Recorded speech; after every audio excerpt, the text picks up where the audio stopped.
Karahasan, pangmamalupit na kailanmay hindi kayang burahin ng kasalukuyan.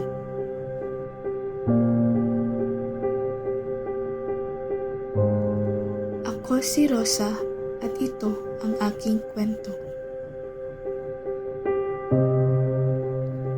Bago ko ranasin ang mga karahasan na sinapit kay Lando, siya ay napakalambing at napakamaalaga.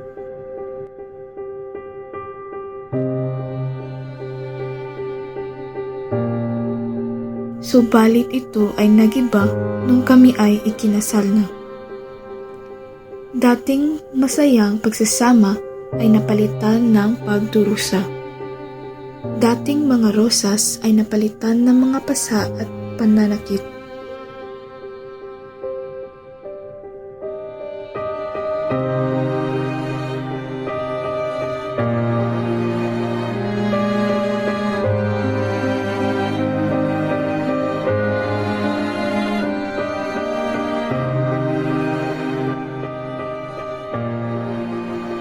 Sa kagustuhan kong mabigyan ng buong pamilya ang aming anak, tiniis ko lahat ng mga pangbubugbog at karahasan ng aking asawa. Subalit ang aking pagtitiis ay hindi ko na kinaya nung nakita kong pinagmamalupitan ng aking asawa ang aming anak.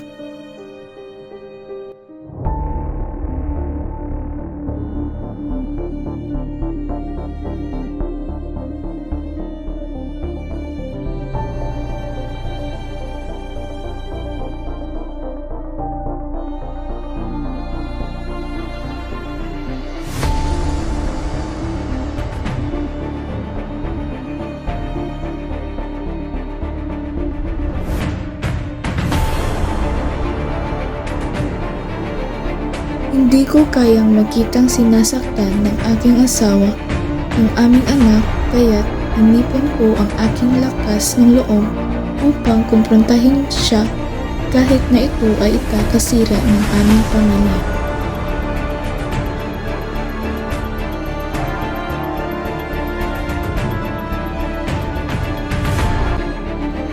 Sa mahabang panahon na pagmamalupit niya, ngayon ko napagtanto na ang pagtitiis ay may hangganan.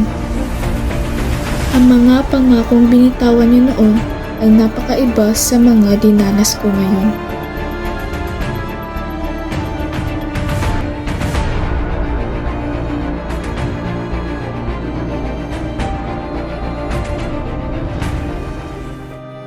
Tayong mga babae ay malakas. Babae tayo, hindi babae lang.